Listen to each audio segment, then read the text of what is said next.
네, 오늘도 하나님 말씀 보도록 하겠습니다. 하나님 말씀 사도행전 5장 33절에서부터 42절까지의 말씀입니다. 어느 유치원 선생님이 어머니를 초청해서 종이 한 장씩 나눠주고 질문을 했다고 합니다. 지금 유치원에 다니고 있는 당신의 자녀가, 어린 자녀가 자라서 장차 어떤 사람이 되기를 원하십니까? 라고 물었다고 합니다. 선생님이 이제 그 어머니에게 이제 나눠줬습니다. 그래서 그 어머니들이 우리 아이들한테 바라는 상이 있을 거 아니에요. 그래서 썼습니다. 그래서 다른 사람들은 다 뭐 기술자, 학자, 의사라고 막 이제 적었는데, 그런데 한 어머니가 좀 더 색다른 표현의 글을 썼습니다. 뭐라고 썼냐면은, 미안합니다, 제 잘못입니다 하고 말할 줄 아는 사람이 되기를 바랍니다라고 이렇게 썼다고 합니다. 이 어머니가 가장 큰 인물이 되라고 소원하는 것은 뭐 의사가 된다거나 아니면은 뭐 나라를 위해서 무슨 일을 한다거나 그게 아니라 미안합니다, 제 잘못입니다라고 말할 수 있는 그런 용기를 가진 자녀가 되기를 바란다고 이렇게 썼다고 합니다. 그만큼 우리가 살면서 제가 잘못했습니다, 미안합니다라고 말하는 것이 굉장히 쉽지 않다고들 이야기를 합니다. 인간의 궁극적인 관심사는 지나다 보면 하나는 죽음의 문제가 봉착이 되고 하나는 죄의 문제에 대해서 많은 이야기를 할 수 있습니다. 죽음의 문제에 관심을 가지기 시작했다면 철이 났다고 이렇게 이야기를 한다고 합니다. 그리고 죄의 문제에 어떻게 해결할 것인지, 죄 사함의 문제에 관심을 가지면 그게 바로 종교인이 된다고 이야기하고 있습니다. 그래서 넘어지지 않는 사람보다 넘어졌다 다시 일어서는 사람을 위해 넘어지는 것보다 다시 일어서는 사람이 더 위대한 믿음이 갖고 있다. 죄를 안 짓는 것도 중요하지만 죄를 지었을 때 진정한 회개를 하는 사람이 더 위대한 사람이다. 어떤 사람은 죄를 지어도 죄가 죄인지를 모르고 사는 게 아니라 죄를 지었을 때 진정으로 내가 회개하고 돌이킬 수 있는 그런 마음이 더 중요하다는 말씀입니다. 고난을 받지 않는 사람이 아니라 고난이 왔을 때 이겨낼 수 있는 힘을 가진 사람이 더 중요하다는 것입니다. 우리가 아이를 키울 때에 고생 없이 힘들지 않게 자라게 하는 것이 중요한 게 아니라 그 어려움을 스스로 이겨낼 수 있는 힘을 키워줄 수 있는 부모가 제대로 가르침을 줄 수 있는 이야기라고 말할 수 있다는 것입니다. 오늘 본문 가운데 가멜리엘이라는 사람이 나옵니다. 그는 그 많은 공의 회원 가운데 한 사람으로서 초대교회에 있어서 복음을 전하는 데 있어서 하나님께서 특별하게 쓰임을 받게 됩니다. 그렇습니다. 우리가 믿음의 사람으로서 아이들에게 꿈을 심어줄 때 어떤 직업을 선택하는 것이 중요한 것이 아니라 어떤 사람이 되길 기도해야 하는 것이라는 것입니다. 특별히 하나님의 쓰임을 받을 수 있는 사람 가멜리엘에 대해서 오늘 본문에 나옵니다. 그 쓰임은 생명의 쓰임이고 또한 영혼 구원의 쓰임이라는 것입니다. 누구보다 더 하나님을 경외하며 하나님의 음성을 들으며 믿음의 생활을 내어드릴 때에 쓰임을 받을 수 있다는 것입니다. 가멜리엘 주변에 많은 사람들이 사실은 있었습니다. 공의회원들은 모두가 하나님을 알고 하나님에 대해서 특심인 마음과 연구하며 율법을 지키기에 힘썼고 가르치기에 특심이었던 사람들이었지만 하나님의 계획과 인도하심을 몰랐습니다.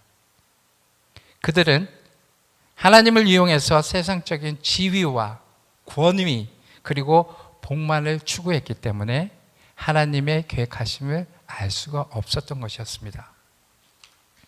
오늘 계속해서 사도행전 말씀을 전하고 있는데 그 전의 말씀을 다시 한번 여러분들에게 알려드리겠습니다.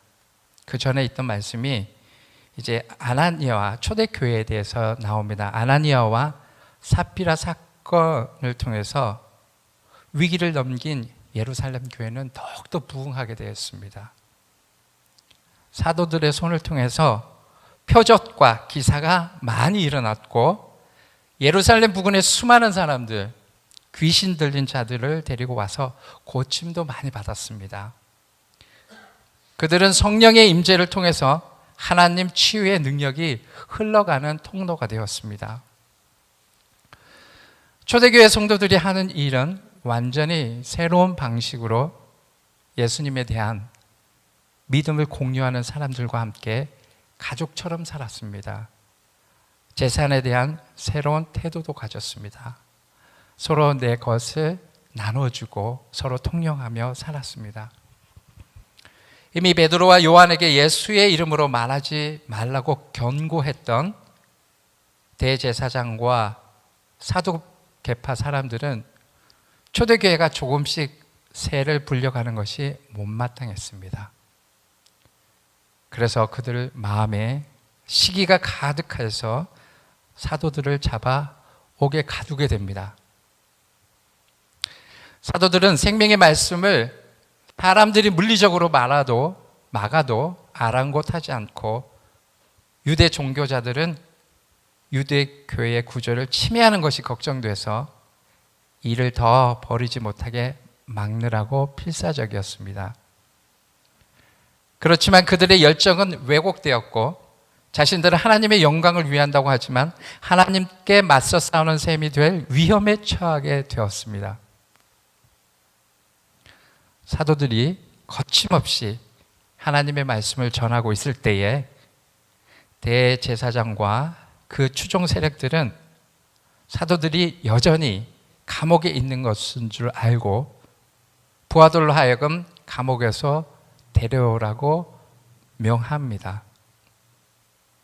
부하들은 옥문을 열고 들어가 보니 사도들은 온데간데 없고 놀란 부하들이 대제사장에게 가서 이 사실을 보고합니다. 분명히 사도들과 제자들이 옥에 있어야 되는데, 감옥에 갇혀 있어야 되는데 갔는데 없던 것이었습니다. 그것은 말씀에도 나왔다시피 사도들이 감옥에 있을 때에 천사가 찾아와서 사도들과 제자들을 풀어주고 그들이 나올 수 있게끔 도와주었습니다. 그런데 사도들은 그 길로 도망하지 않고 성전에서 백성을 가르치고 있었던 것이었습니다. 즉시 사람을 보내 사도들을 다시 불러 대제사장이 신문하였습니다. 다시 성전에서 말씀을 전하다가 사도들은 잡히게 되었습니다. 그래서 말합니다. 너희는 여러 차례 경고했음에도 불구하고 계속해서 이 예수의 이름으로 가르치지 말라고 했건만 너희 가르침을 예루살렘에 가득하게 하는구나. 또한 대제사장의 질문에 맞서는 베드로의 대답은 대제사장과 공의의 지도자들을 화나게 만들었습니다. 사도들이 대답합니다. 우리는 이 일의 증인이요, 하나님이 자기에게 순종하는 사람들에게 주신 성령도 그러하니라. 또한 사람들에게 순종하는 것보다 하나님께 순종하는 것이 마땅한 일이라고 전합니다. 당신들이 죽인 예수 그리스도를 하나님이 살리셨고 그것을 믿음으로 구원에 이른다는 것을 사도들은 거기 있는 공의회 회원들 앞에서 담대하게 전합니다.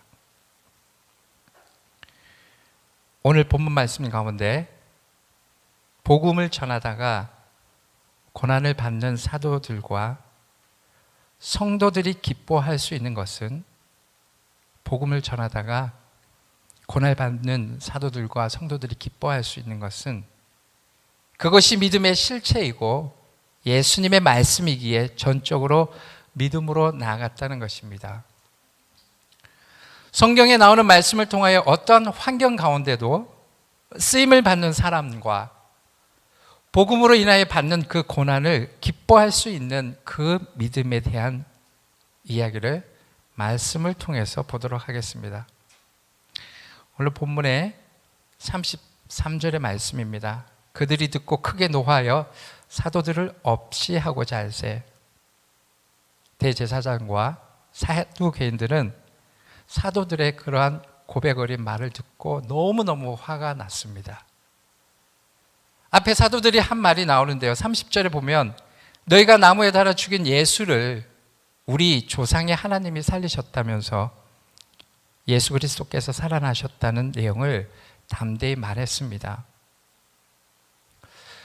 베드로는 재판장 앞에서 자신이 생명이신 예수 그리스도의 증인임을 분명히 하면서 성전의 유대 종교 지도자를 향해서 회개와 용서가 필요함을, 그것을 예수님이 주실 거라고 전한 것이었습니다. 왜 이들은 예수의 이야기만 나오면 흥분할 수밖에 없었어요. 대제사장과 거기에 나온 사람들은 그 사람들이 예수를 죽인 장본인들이기 때문입니다. 그러나 이것을 들은 대제사장과 서기관들의 마음에는 분노로 가득 차 있었습니다. 본인들은 하나님을 너무너무 잘 믿고 잘 이행한 줄 알았는데 예수 그리스도를 그 사람들이 죽였다고 사도들이 말하니 분노와 시기와 미움이 가득 찬 것이었습니다. 아무리 생각해도 그들은 유대 종교 지도자들인데 그 예수님을 증거하는 사람들은 하찮은 어부의 출신이었고 아무도 알아주지 않는 사람들이었기 때문이었어요. 사도들이 행하는 일에 대한 질투, 그것으로 인해서 공의회 회원들은, 유대 종교 지도자들은 자기의 위치가 흔들릴까 봐 안절부절하는 모습을 보여주었던 것이었습니다. 종교 지도자들 하면 하나님의 일을 한다는 사람들인데 이들이 하나님은 관심밖에 없었던, 하나님에 대한 관심은 없었다는 것이었습니다. 실제로는 자신들이 모든 일을 주관하고 싶어 했음을 보여주는 대목이기도 합니다. 그래서 법정에는 정의는 사라졌고 재판관들은 이성을 잃고 성난 맹수처럼 이빨을 드러낸 채 사도들을 죽이려고 합니다. 그들은 예수님을 죽였다는 죄책감 때문에 괴로워한 것이 아니라 자신들이 예수님을 죽였다고 말한 것에 대한 분노하였다는 것이었습니다. 34절을 보겠습니다. 34절에 오늘 본문의 말씀 인물 중에 하나인 바리새인 가멜리엘은 율법 교사로 모든 백성에게 존경을 받는 자라. 공회 중에 일어나 명하여 사도들을 잠깐 밖에 나가게 하고, 베드로의 말을 듣고 여러 사람들이 사도들을 없애려고 할 때에 그 당시에 존경받는 랍비 중에 한 사람이었던 가멜리엘이 조용히 일어섭니다. 가멜리엘은 어떤 사람이었냐 하면 항상 사람보다 하나님을 먼저 생각하는 사람이었습니다. 가멜리엘이 대제사장과 사두개인들 앞에서 담대하게 말할 수 있었던 것은 사람보다 하나님의 뜻을 먼저 알려고 했던 사람이었기 때문입니다. 사도들과 유대 교권주의자들의 격렬한 논쟁이 벌어지고 있을 때 가멜리엘이 나서서 중재 역할을 하게 됩니다. 가멜리엘이라는 사람은 바리새파에 속했습니다. 바리새인들은 공의회에서 사두개인에 비해 소수였지만 당시 유대 사회에 더 많은 영향력과 존경을 받는 사람이었어요. 율법 교사는 유대 율법을 해석하고 가르치는 일을 하였습니다. 또한 특별히 이 가멜리엘은 모든 백성에게 존경을 받는 그러한 인물이었습니다. 모든 백성에게 존경을 받았던 가멜리엘은 하나님이라면 어떻게 하실까? 하나님이 하시는 일이라면 어떻게 해야 되나? 그런 고민을 했던 자였습니다. 그래서 하나님께서 그 많은 사람들 가운데 가멜리엘을 사용하셔서 사도들을 살리게 되는 일이 벌어집니다. 결국 가멜리엘을 통해서 하나님의 교회의 생명이 끊어지지 않게 하신 것입니다. 교회의 역사는 하나님을 먼저 생각하는 사람들을 통해 이어져 왔음을 보여주는 것이기도 합니다. 하나님께로 난 생명, 그것이 살게 하는 비결은 자기 뜻이 아닌 하나님의 뜻을 먼저 생각한 사람들을 통해 이어져 간다는 사실을 우리가 기억했으면 합니다. 또한 가멜리엘은 사람을 배려할 줄 아는 사람이었습니다. 사도들을 밖으로 나가 있도록 하는 것은 사도들을 위한 것이라기보다는 그들 스스로의 내부적인 의견을 조율을 위한 것이지만 이 또한 자신과 함께하는 그룹에 속한 사람들에 대한 배려라고 할 수 있습니다. 이런 급박한 상황에서는 그저 자신이 하고 싶은 말을 하게 마련인데 그는 자기가 누구에게 말해야 하는지를 분명히 알고 있었고 그리고 침착하고 설득력 있게 그들에게 전달하게 된 것입니다. 내 삶의 주인이신 하나님을 신뢰하는 사람들은 나 자신이 아닌 하나님을 전적으로 신뢰함으로 인한 안전감과 담대함, 그리고 힘든 환경 가운데서도 흔들리지 않는다는 것입니다. 제가 지난 수요일에 있었던 일입니다. 제가 아는 손님이 바이올리니스트거든요. 그래서 이 바이올리니스트가 제가 한 4년 만에 다시 화장을 하게 됐는데,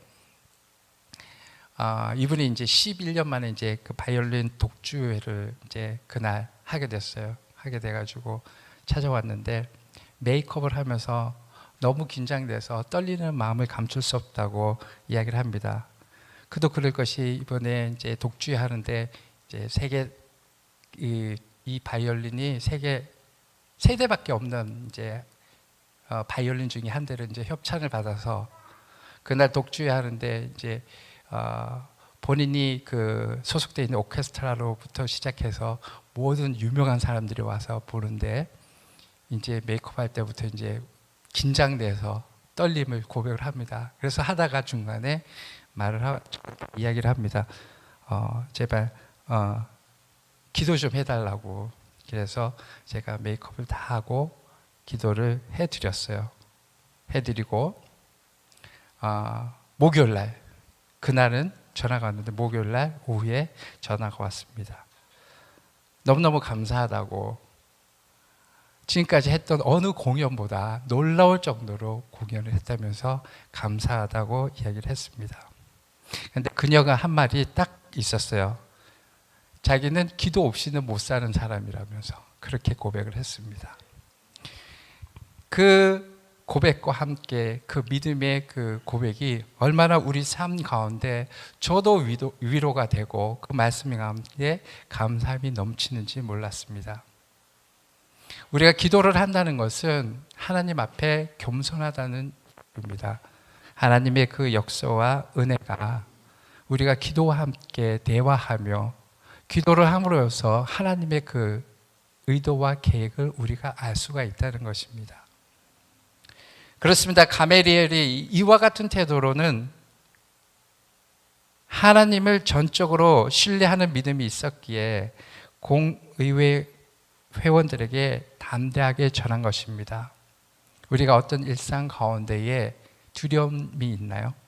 그 모든 것을 하나님께 의탁하며 맡겨드리는 그런 겸손함으로 인해서 우리는 담대해지는 것입니다. 아멘. 35절의 말씀입니다. 말하되 이스라엘 사람들아 너희가 이 사람들에게 대하여 어떻게 하려는지 조심하라. 랍비 가멜리엘은 거기에 있는 사람들에게 큰 소리로 결의한 목소리로 말합니다. 그 상황에 대한 일에 관하여 신중하게 생각할 것을 권면합니다.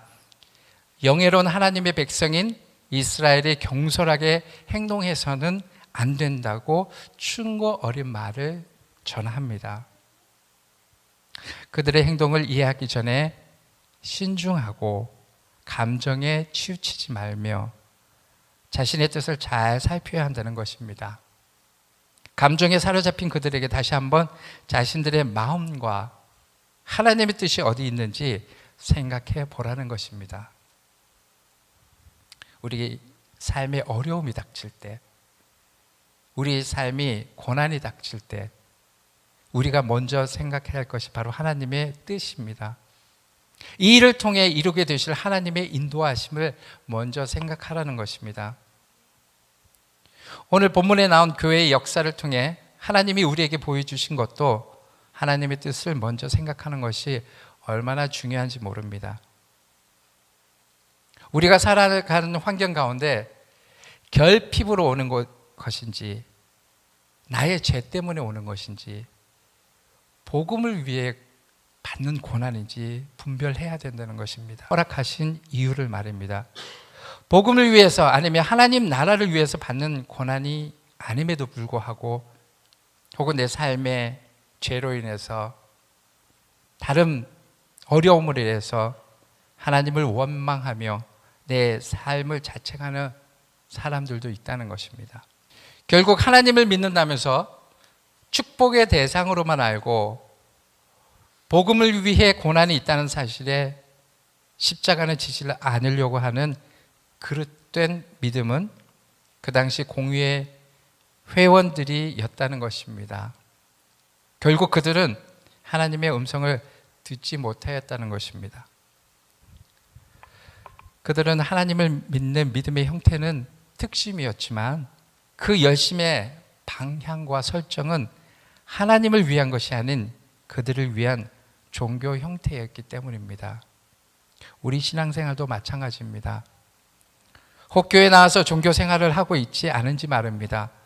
종교 생활로 구원받는 것이 아니라 믿음으로 구원을 받으며 믿음이 있는 자는 행함으로 믿음을 채워가야 한다는 것입니다.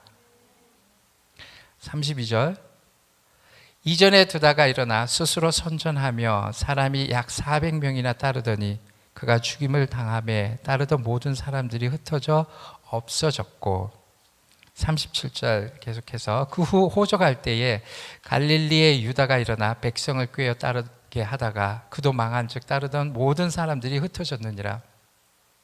가말리엘은 이 환경에 대한 우려와 감정을 더 차분하게 하기 위해서 두 개의 예를 들어 설명하고 있습니다.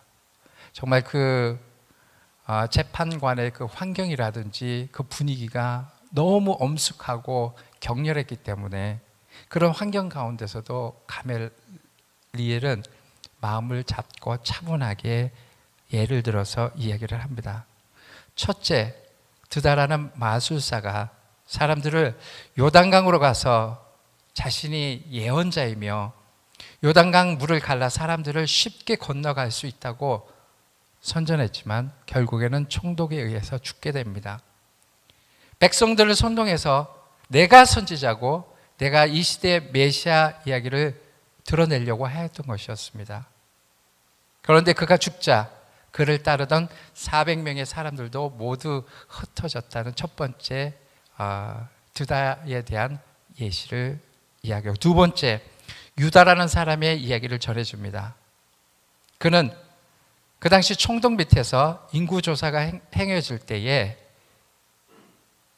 이 인구조사의 목적은 로마 제국에 바치는 세금을 확정하기 위한 것이었으므로 유다는 황제에게 세금을 바치는 것은 하나님을 모욕하는 것이 된다고 주장하여 반란을 일으키게 됩니다. 그도 역시 총독에 의해서 진압되고 그를 추종하는 사람들이 흩어지게 됩니다. 우리도 요즘에 신약교회를 살다 보면은 이단과 본질이 아닌 비진리 가운데 여러 가지 형태를 우리가 옆에 분명히 경험할 수 있습니다. 그럴듯한 사람들이 우리 삶 가운데 나타나서 내가 메시아고 선지자라고 혹은 진리라고 전하기도 합니다. 우리의 믿음 가운데 하나님의 진정한 소명이 없다면 그 무리 가운데 속할 수 있다는 것을 단적으로 보여줍니다. 그래서 가멜리엘은 이러한 두 예시를 들으면서 결국에 그 거짓된 진리는 흩어지게 된다는 것입니다. 없어지게 된다는 것입니다. 결국 하나님의 계획과 의는 승리한다는 것입니다. 아무리 어려운 환경과 조건 속에서도 하나님의 계획하심과 의는 결국 승리한다는 것입니다. 십자가에 죽으신 예수 그리스도의 삶이 세상 가운데서 죽음이었지만 많은 죄인을 생명의 길, 구원의 길로 인도하시는 일이라는 것입니다. 비진리 가운데 함께한 그들은 결국 흩어지게 되고 없어져 버렸다고 전하고 있습니다. 하나님의 뜻과 계획은 결코 패하지 않는다는 것입니다. 38절, 39절 계속해서 보겠습니다. 이제 내가 너희에게 말하노니 이 사람들을 상관하지 말고 버려두라.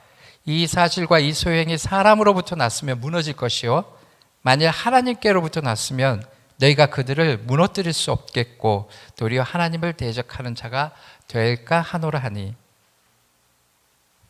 가멜리엘을 결론적으로 다시 한번 정리해서 이야기를 해줍니다. 이렇게 예문을 두 가지로 이야기하면서 이 사도들이 이 시간 예수님의 이름으로 복음을 전하는 이유가 만약에 사람에게서 나온 것이라면 망하게 될 것이다. 즉 다시 말해서 우리가 여기서 재판을 하지 않아도 사람에게서 나오게 되면은 이 사람들은 멸망하게 될 것이다 라고 이야기합니다. 이들의 행동이 하나님께서 나온 것이라면, 하나님께로 나온 것이라면 우리가 이 상황에서 어떻게 해도 없애지지 않을 것이다. 오히려 우리의 행위로 인해서 하나님을 대적하는 자들이 될 수 있을 것이라고 경고합니다. 만약에 이들이 하나님에게로부터 나온 자들이라면 우리는 하나님을 대적하는 그런 사람이 될 수 있다고 경고를 합니다. 가멜리엘은 여기서 분명 제자들의 행동이 하나님께서 나온 것으로 생각하고 있었다는 것이었습니다.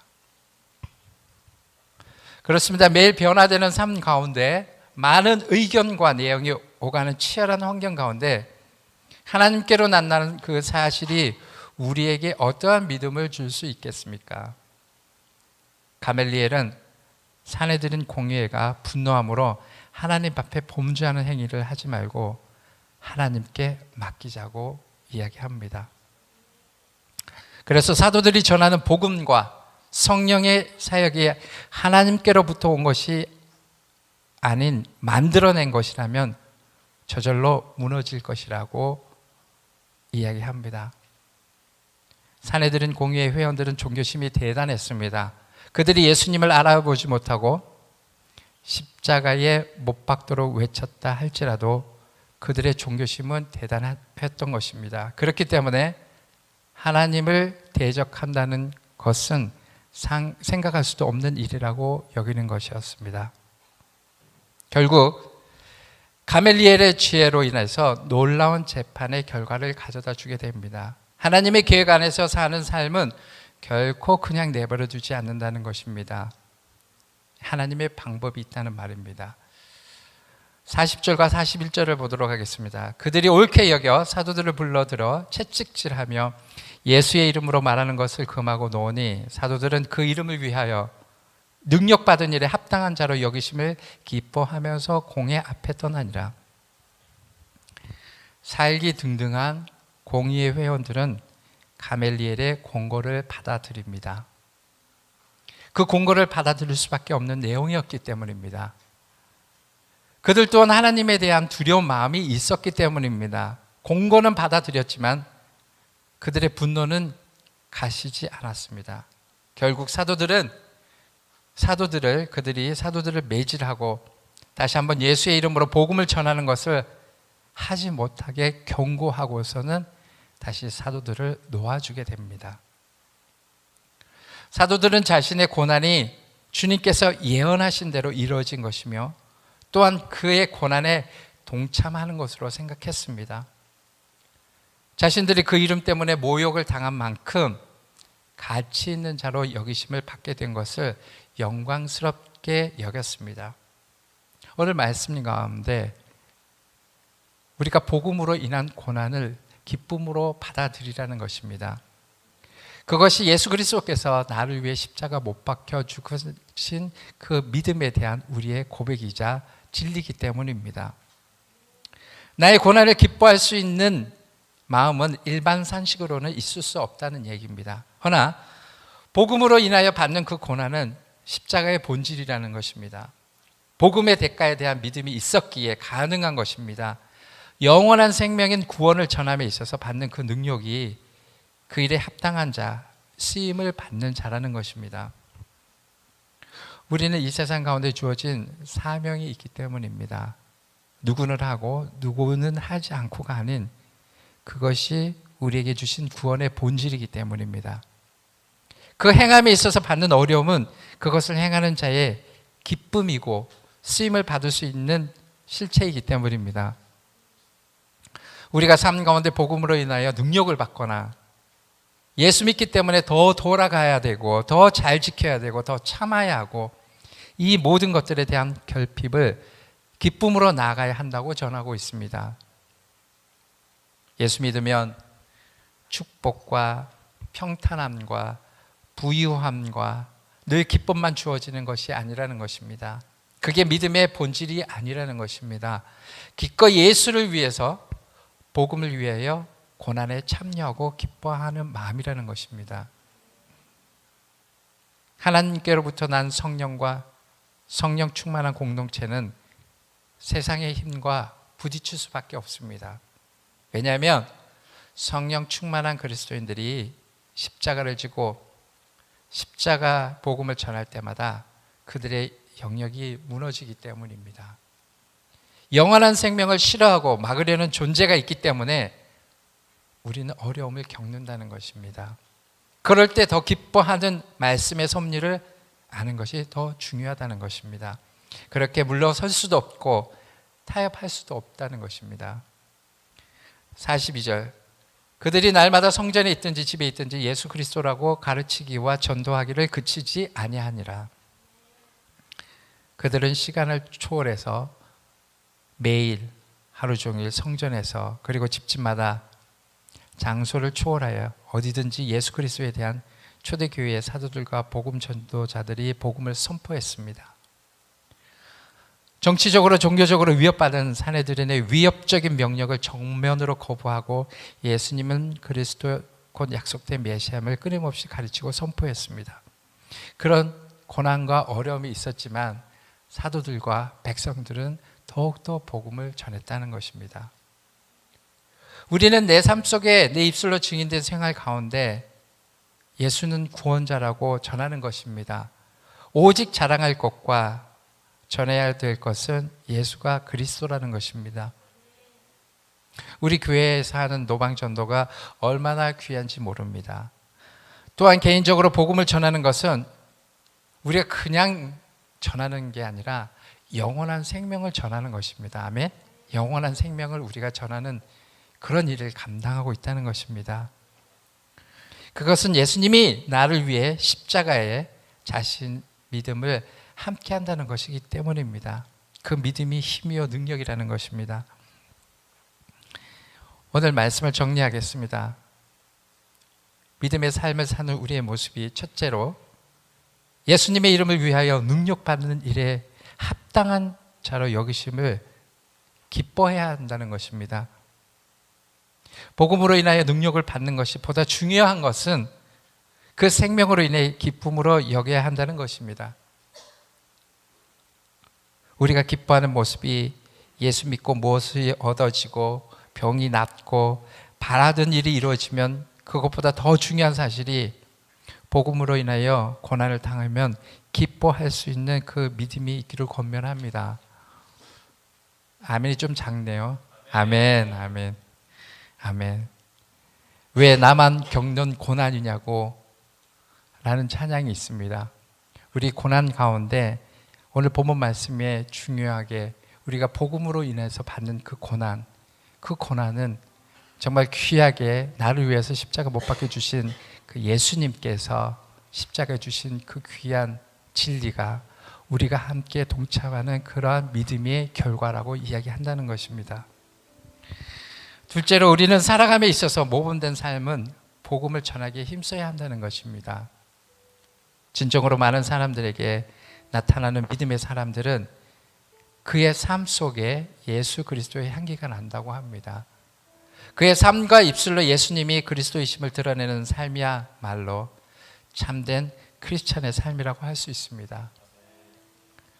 셋째로, 존경받는 자는 하나님을 경외하는 사람입니다. 그리고 하나님을 경외하는 자는 하나님을 대적할까 봐 조심하는 자입니다. 내 삶을 말씀에 비춰 겸손한 믿음으로 사는 것입니다.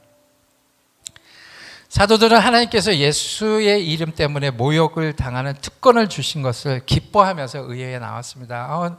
사도들은 예수님 때문에, 복음 때문에 받는 그 모욕과 고난을 오히려 기뻐하면서 의회를 나왔습니다.